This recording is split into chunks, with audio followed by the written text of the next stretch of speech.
सध्या जिल्हा परिषदेची निवडणूक सुरू आहे आणि गावात कोणाचं वार आहे असं वाटतंय? संजीवनी राहुल पाटील त्यांचं का? निवडणुकीत जे उभा राहिलेले आहेत ते आमच्या गावाले आहेत, हा. होय का नाही?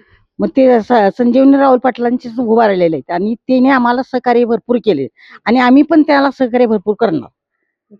त्यांना निवडून दिल्यावर गावचा विकास होईल असं वाटतंय?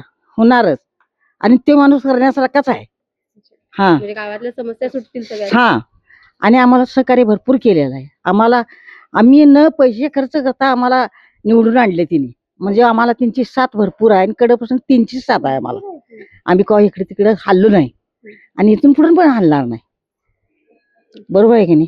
असं नाही आम्ही मला प्रत्येक वेळेला मला जवळजवळ ते त्यांची माहिती आहे. सगळे आमच्या घरच्या आणि संबंध आहे त्यांचं चांगलं आणि त्यांनी सहकार्य पण केले आणि आम्हाला पाण्याची ही जी कशाची कमतरता पडू दिली नाही. एवढ्या कुठपत्र पाणी पुरवलं त्यांनी, कधी कमतरता पडू दिली नाही.